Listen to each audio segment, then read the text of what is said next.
May isang lalaki sa lupain ng Uz na ang pangalan ay si Job, at ang lalaki iyon ay sakdal at matuwid at natatakot sa Panginoon Diyos at humihiwalay sa kasamaan. At may pinanganak sa kanya na 7 anak na lalaki at 3 anak na babae. Okay, then verse 3. Ang kanyang pag-aari naman ay 7,000 tupa at 3,000 kamelyo at 500 magkatuwang baka at 500 asong babae at isang totoong malaking sangbahayan na anupat ang lalaki ito ay siyang pinakadakila sa lahat ng mga anak ng kasalanan. At ang kanyang mga anak ay nagsiyaon at nagtatapos na kakisahan sa bahay ng bawat isa sa kanyang iyang bahay.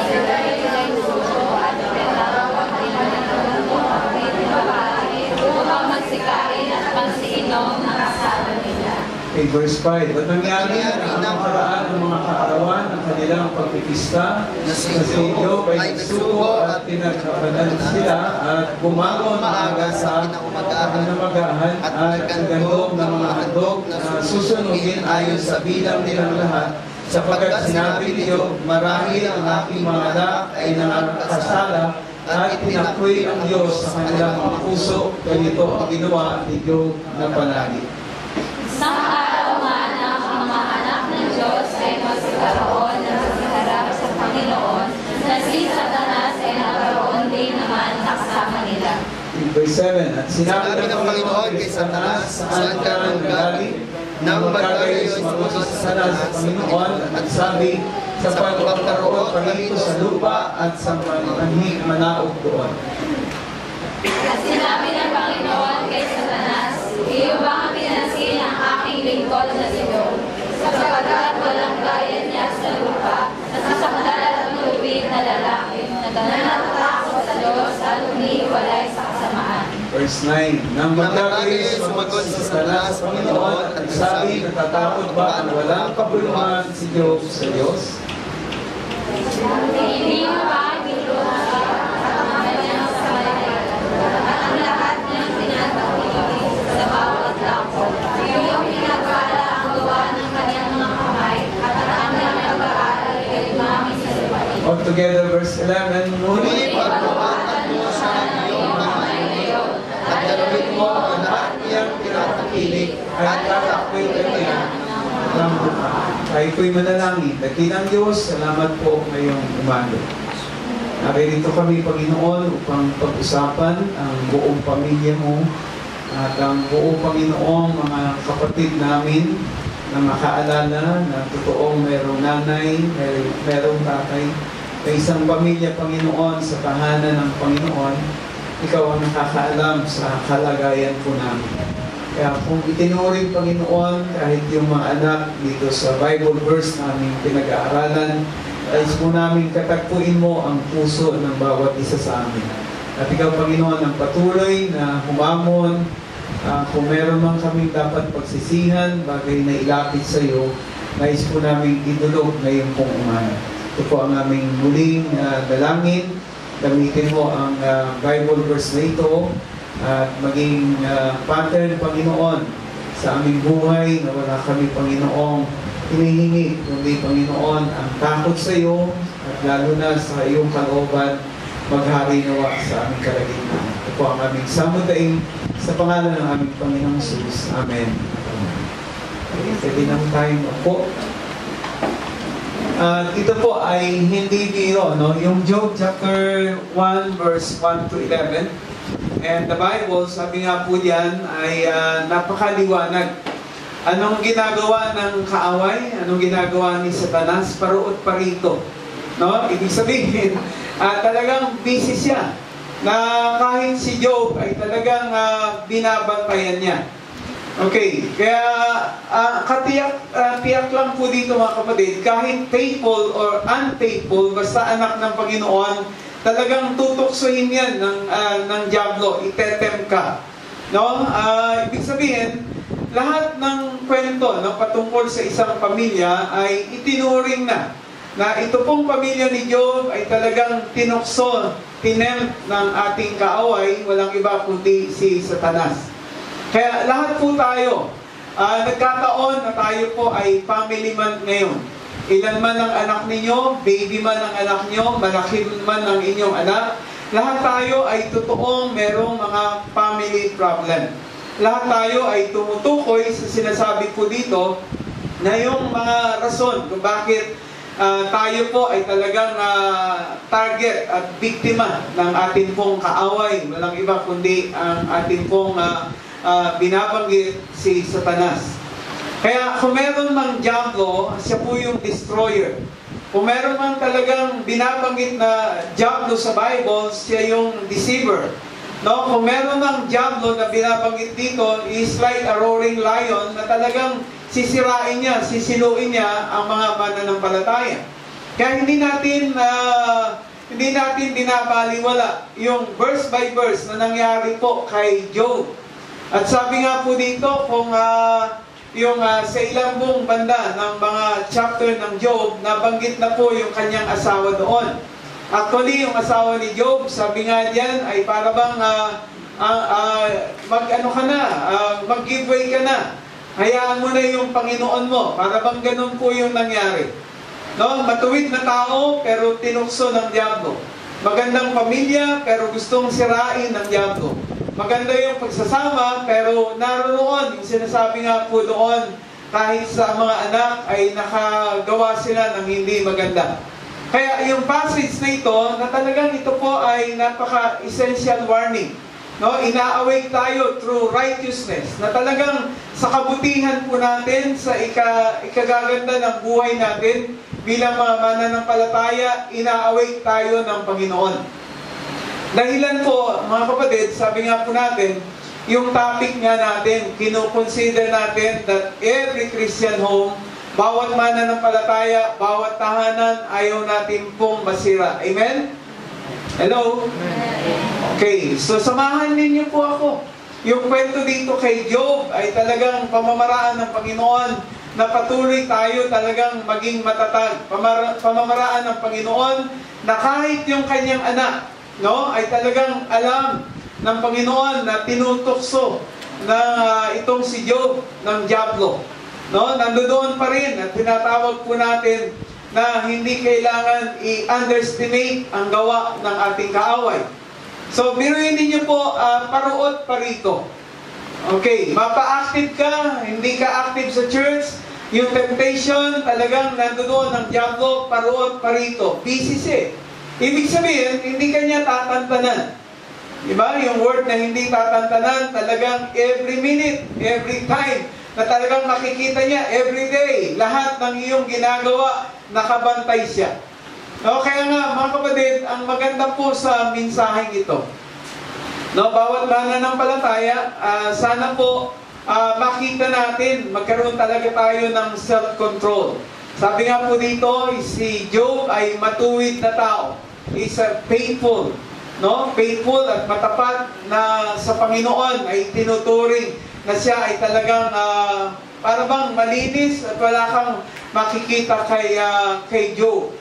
Ngayon, pansinin po natin, from the book of Job, marirealize natin dito, totoong upright siya at matuwid na tao. At sabi nga po natin, ang atake ng Diablo ay sinariwa po dito, no? Detaling binabanggit, nakausap pa nga ng Panginoon eh. So, ibig sabihin, meron talagang eksaktong plano ang Diablo para kay Job. Eksaktong plano para sa kanyang mga anak. Eksaktong plano para doon sa kanyang mga yaman. Kung meron man, binanggit po yung kanyang yaman. Ito pong si Job. Ngayon, tingnan nyo lang po dito, kapag ang mga mananampalataya, no, kung mangyari man sa atin, anytime, kung mangyari man sa atin po, kahit sa buong tahanan natin, ang salita ng Panginoon, totoong kailangan na magkaroon talaga ng application sa atin ito, yung kanyang salita. Kaya hindi tayo mahirapan. Consider po si Job ay matuwid, may pamilya, no, may mga anak, meron siyang mga yaman. Ngayon, ang tanong mo dito, ginalaw ba lahat ng Diablo yan? Hello? Ginalaw po ba? According doon sa verse natin, ginalaw po. Ibig sabihin, wala siyang wala siya talagang pinwera. Lahat talagang sinama niya. Yung kanyang mga anak, lahat ng kanyang yaman, ginalaw ng kaaway. Ngayon, pansinin po natin, yung account dito po, no, si Job, yung buhay niya, kung titignan niyo po, yung parang kung sasariwain natin, substantial yung buhay nito pong si Job. Kung ituring nga po dito, yung counted na talagang bestseller, ito pong buhay niya, no? Si Job, kumbaga sa best story, na lahat ng nangyari sa kanya, detalye po yan. Hindi natin para bang hindi natin makakalimutan. Okay, ano ba yung binigay sa kanyang sakit? Bukol, mula paa hanggang crown, sabi nga hanggang ulo eh. Ngayon, pansinin niyo po, ang sinabi ko ditong karamdaman binigay sa kanya, mga bukol. Okay, hindi basta bukol lang. Ngayon, uso yung Becky, ang bukol lang, dito dalawa, di ba? Pag sinabi natin piksa, isa lang, or lilipat na naman. Di ba? Pero yung kanya, from head to foot, talagang merong bukol. Okay, kayo na po yung si Job. No? I-picture ninyo, lahat kayo ay merong bukol. Okay. Diba yung bukol, pag ginanaw ng doktor, gumagalaw o hindi? Pag gumagalaw, okay. Pag hindi tama ba yun? Pag hindi gumagalaw, okay, cancerous yan. Diba? Parang ganun po yung inaano nila eh.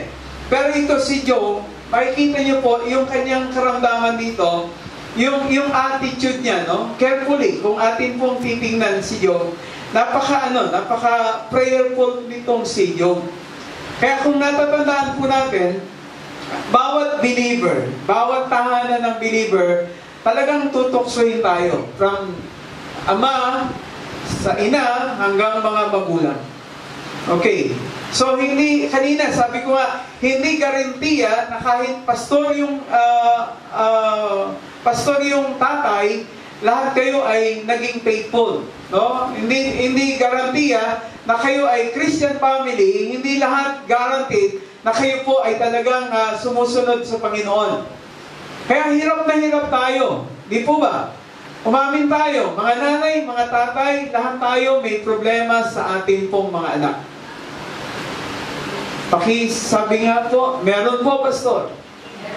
Okay, tama ka dyan. Diba? Totoo naman eh.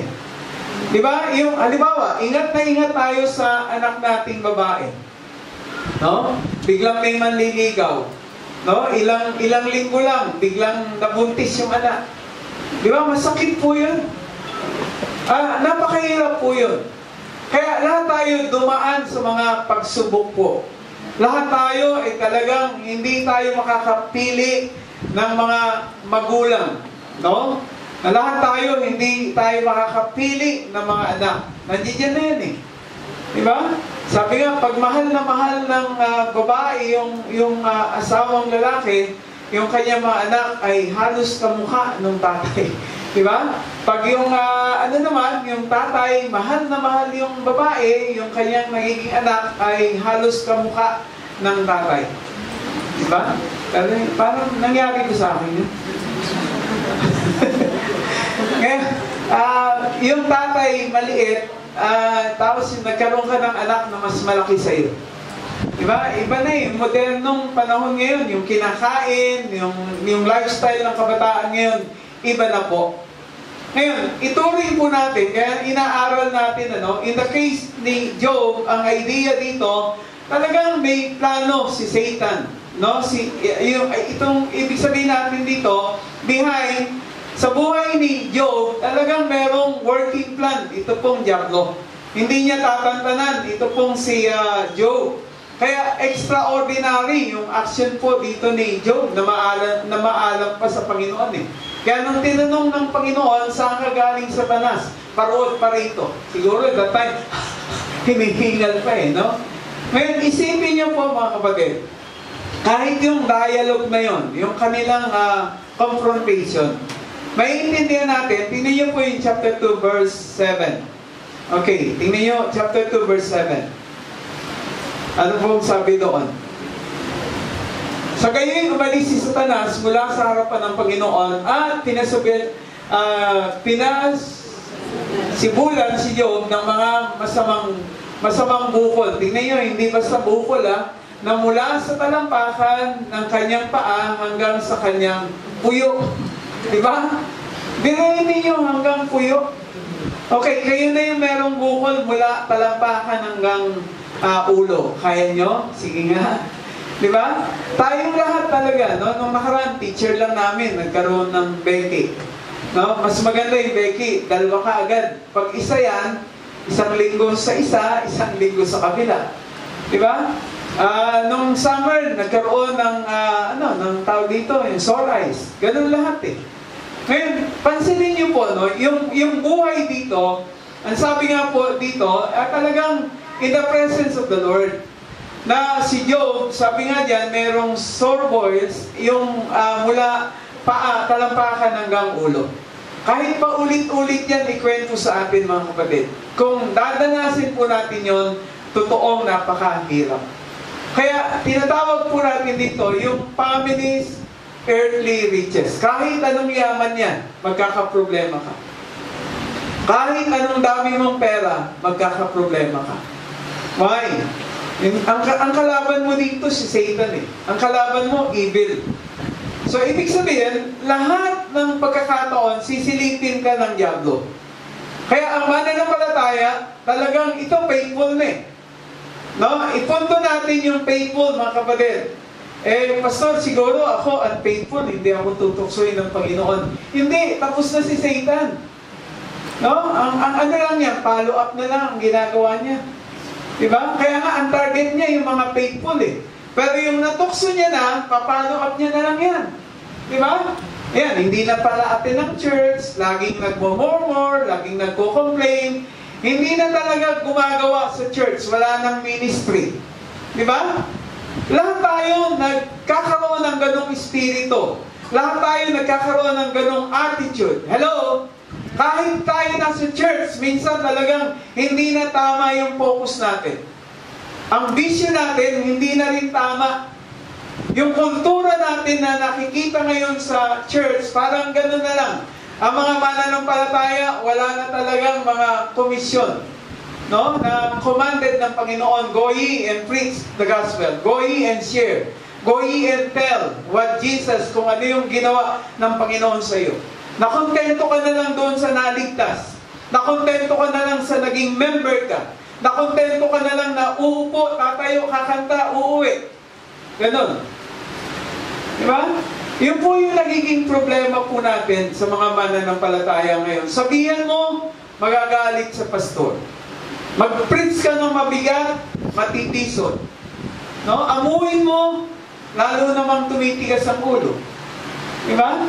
Pag pinag-aralan ang pagbibigay, lalong tinatakpan yung kanyang bulsa. Diba? Pag pinapataas mo yung kamay, tumitigas at bumibigat yung kamay para mag-commit lang.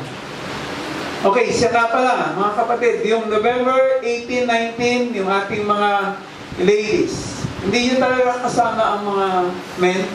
Ladies lang. Ladies only. Okay, doon po sa Tagaytay, Alfonso, doon po sila. Okay, mas maganda po yung mga men, dali natin kaya sa Palawan. Ano? Palawan?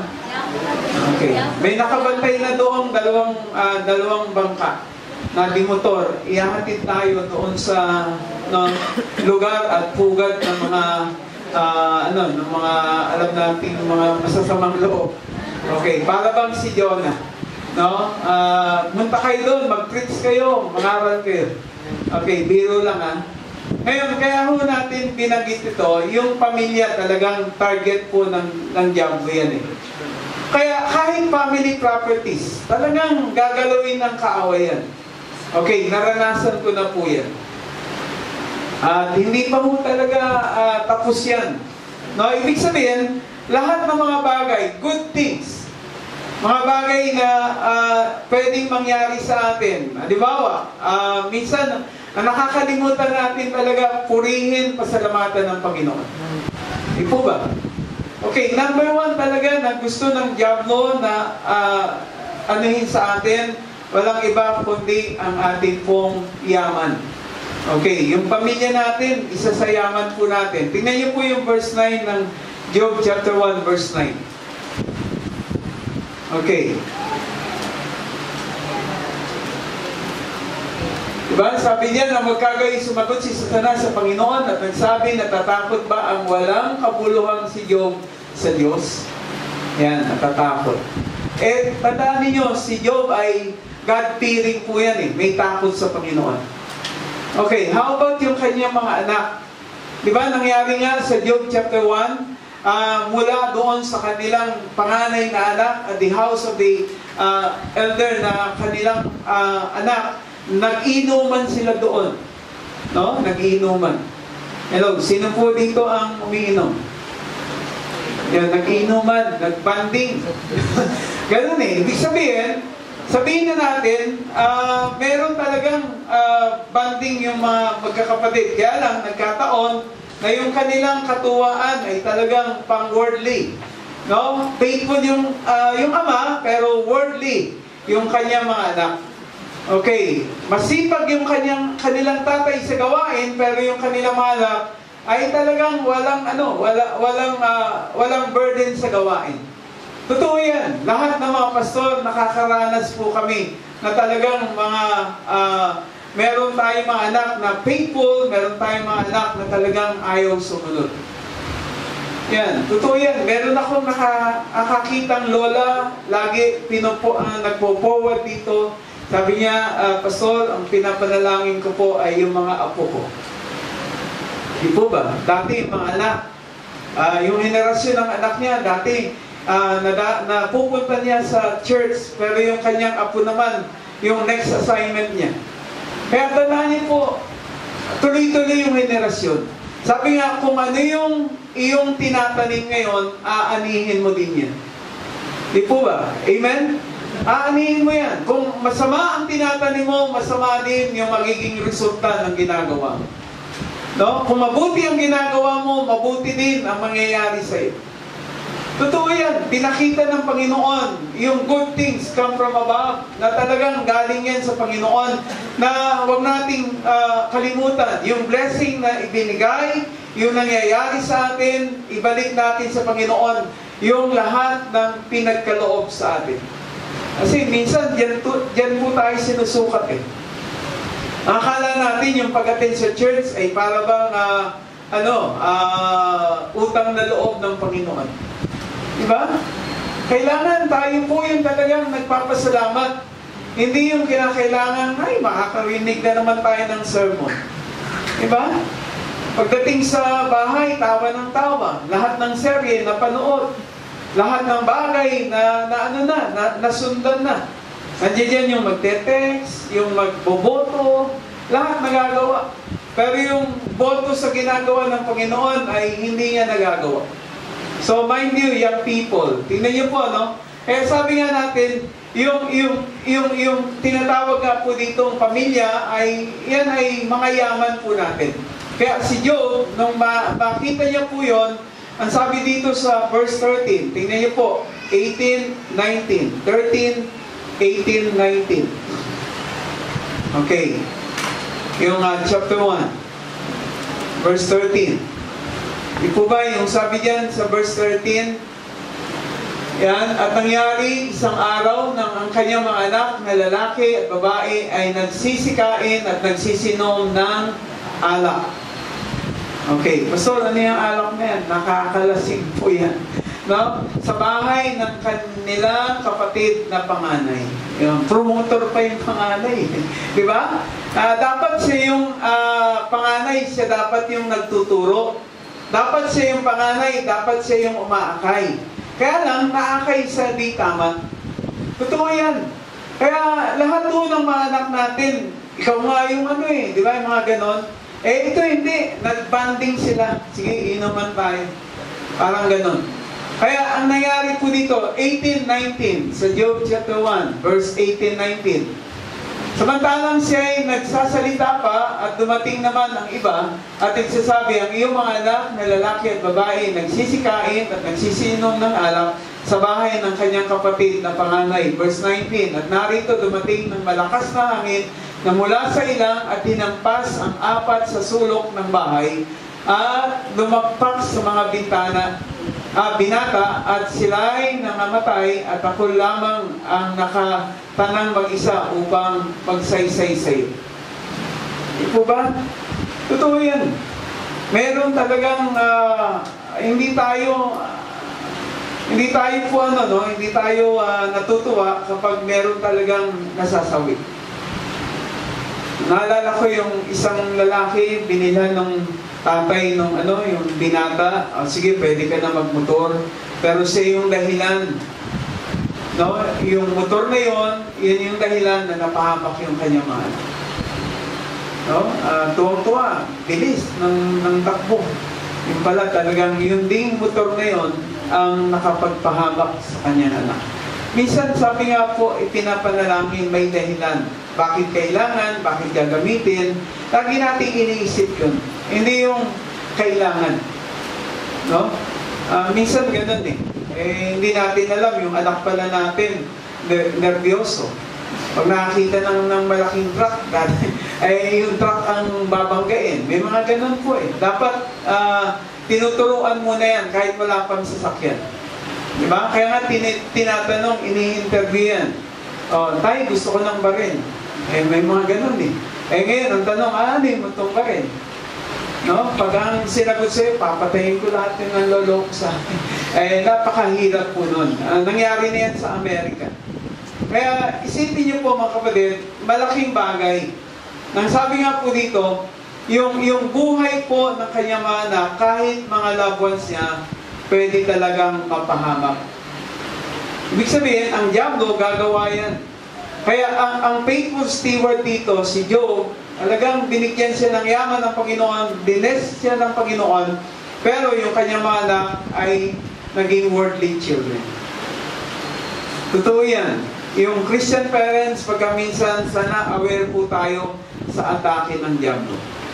Hindi natin namamalayan. Ngayon, kung kailan malaki na, tsaka ninyo ini-invite sa church. Nung maliliit, hindi natin nagagawang anyayahan. Kung kailan malaki, anak, sige na, para magbago ka. Ganun po, baliktad. Dapat, sabi nga, train up a child in the way he should go, and when he is old, he will not depart from it. Mga young people, kahit ka anak ng worker, anak ka ng pastor, sino man sa atin, lahat tayo talagang tutuksoin ng kaaway. No, si Pastor Benny Abante nga, yung kanyang anak, talagang mula dito hanggang dito sa may katawan, nagpa-tattoo po yun. Naging hard-headed yung kanyang anak na yun. Nung may mamatay na isang young people, sabi niya, anak, dapat ikaw to eh. Ito, anak ng missionary, ginagamit ng Panginoon. Kaya lang nagkaroon ng sakit, pero ikaw, na anak din ng pastor, sana tumutulong ka. Sana ikaw yung nandito. Hindi siya. Diba, napakasakit po pag talagang naging stubborn yung ating anak. No? Malaking bagay po, no? Yung buhay po dito ni Job, talagang naging worldly yung kanyang anak. Kaya instead, ang sabi nga po dito, kung ituturo po natin yan sa ating mga anak, tingnan niyo po, no? Verse 4 at verse 5. Chapter 1. Tingnan niyo po doon. Job chapter 1, verse 4 at 5. At ang kanyang mga anak ay nagsiyaon at nagsipagdaos ng kapistahan sa bahay ng bawat isa sa kanya-kanyang kaarawan. At sila'y nangasugo at pinatawag ang kanyang tatlong kapatid na babae upang magsikain at magsiinom na kasalo nila. Napaka-ising istorya po ito. Pero pinapakita po sa Biblia na maliwanag na talagang yung buhay po nitong kanyang mga anak. Pinapakita lang dito continually, obviously, sabi nga po dito, yung nangyari kay Job ay hindi biro. Yung nangyari sa kanyang mga anak ay totoong nangyari na ang diablo ay talagang patuloy po silang tinukso. no? Upang sila ay talagang sumuko at huwag nang magtiwala sa Panginoon. Okay, seriously mga kapatid, kung tayo po ang mako-question,